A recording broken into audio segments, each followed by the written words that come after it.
If you open Seller Central and found your beauty and health related products just gone, taken down, with a message saying a professional use only medical device that needs 510K, a number you probably never heard of, then you're in the right place, because this video is all about that exact issue and what you need to know and do about it. I'm Asaf from Kabili & Co, and we are a law firm that works with Amazon and e-commerce sellers, and this is one of the issues we deal with all the time. In my last video, I covered Amazon misclassification in general, all the strange ways the platform can mislabel a product. This time, we're zooming on a very common and very frustrating version of it: health and beauty products getting flagged as medical devices. In this video, I'm going to explain why this happens, what really triggers it, and how these cases get resolved. By the end, you'll understand what you're dealing with and what your next move should be. Let's start with why health and beauty products get hit with this so often. Think about what these products are: a serum, a face massager, a LED device, a skincare tool. By their very nature, they are used on or for the body. And that is exactly the kind of intended use the US Food and Drug Administration looks at when deciding if a product is a medical device or not. According to the FDA, a medical device is a product that is intended to diagnose, treat, prevent, or help manage a disease or medical condition. It can also be a product that's designed to affect how the body works or its structure. Read that again: affect the structure or function of the body. That's a wide net, and health and beauty products live right on the edge of it. So Amazon's system, which is mostly automated, scans your listing. It sees certain words and it makes an estimation.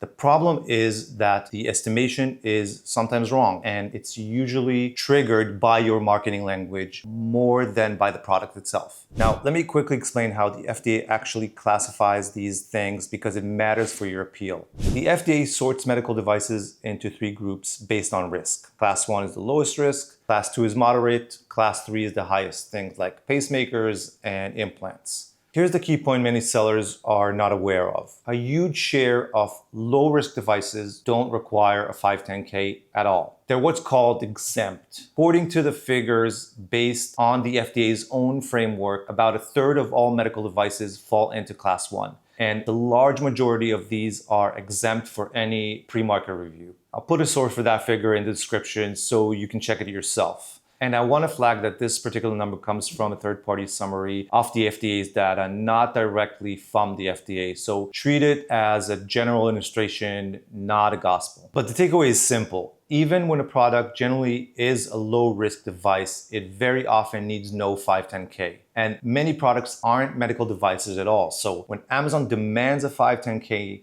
for your face massager, there's a good chance the demand itself is based on misunderstanding. So what does Amazon actually accuse these products of being? We've seen all kinds: a cosmetic device flagged as an regulated ultrasonic beauty device, a breathing exerciser flagged as a spirometer, which is treated as a professional use only, a LED skincare tool labeled as laser surgical instrument, a simple face and neck massager tagged as a muscle stimulator. In real cases, we've seen a listing sit live for over 30 days, and then the seller swaps out a single product photo, and within minutes, the whole thing gets flagged as a medical device demanding a 510K. That's how sensitive the system is. So the first thing you need to do is find out exactly what Amazon claims your product is. Once you know the specific classification they've assigned, you can work backwards and figure out what causes it. And that brings us to real cause: language. This is the part I want you to really hear, because it's where most of these cases are won or lost. As the status of your product hinges on its intended use, how your product is labeled, marketed, and what claims are made are of critical importance. Most classifications are triggered by the words and the images in your listing. Phrases that imply a medical or therapeutic effect, claims like reduces wrinkles, stimulates muscles, treats something, or therapeutic, even when your product is purely cosmetic, that kind of language tells the algorithm it affects the structure or function of the body, and that is enough to trip the wire.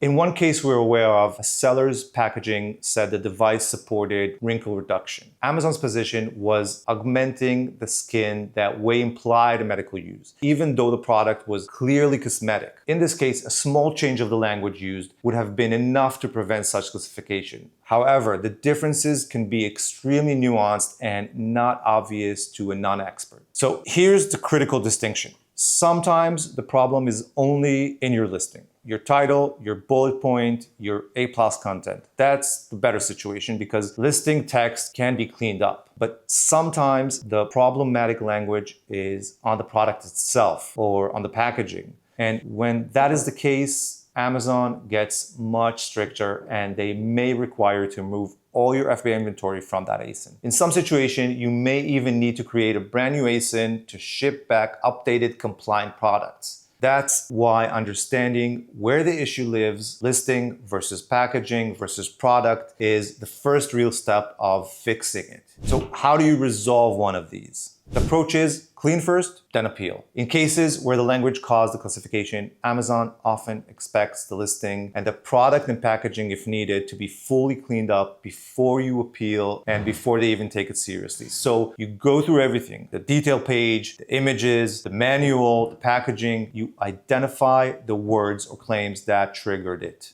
and you fix them. Only then you can appeal. And your appeal needs to be clear and specific. It needs to explain why the product is not what Amazon say it is and why it should be allowed on the platform. If you found problematic language and corrected it, you present that as a corrective and preventative action. And if you found nothing wrong, if this is purely an over-aggressive algorithm or misreading of the regulation, then you present the correct compliance classification and explain it with direct reference to the actual FDA rules. And in these cases, which often turn on detailed, nuanced points of FDA regulation, a supporting letter from a compliance expert can make a real difference, especially when the cases needs to be escalated, which unfortunately is very common.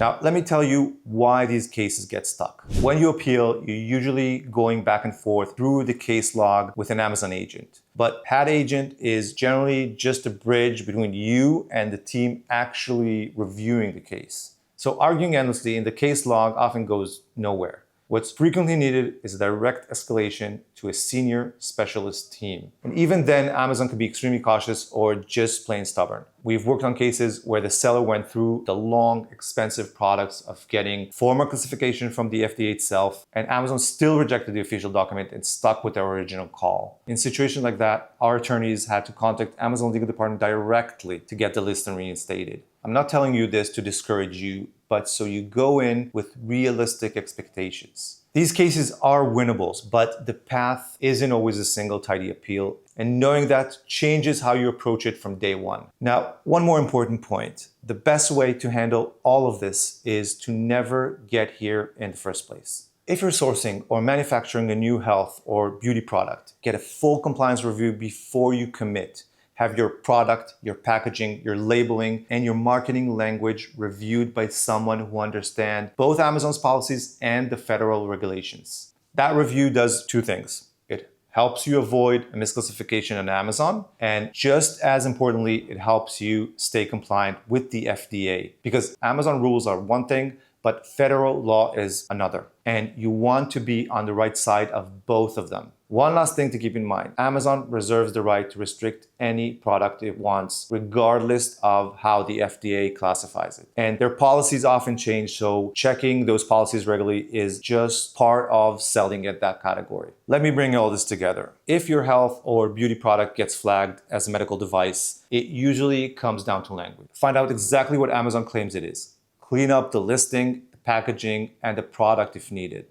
Only then appeal with a clear, specific explanation tied to the actual regulation, and bring in an expert support when the case calls for it. If you hit a wall in the case log, escalation often is the only way through. Now, these situations feel overwhelming, especially when your inventory is sitting there at risk. But with the right approach, most of them will get resolved. At Kabili & Co., this is the kind of cases we handle regularly, from the compliance review that prevent it all to the appeal itself and escalation that will fix it. If you're dealing with a misclassification right now, or you want your product reviewed before you even list them, just reach out to us through the link below and we would be happy to help. Thank you so much for watching, and I'll see you in the next video.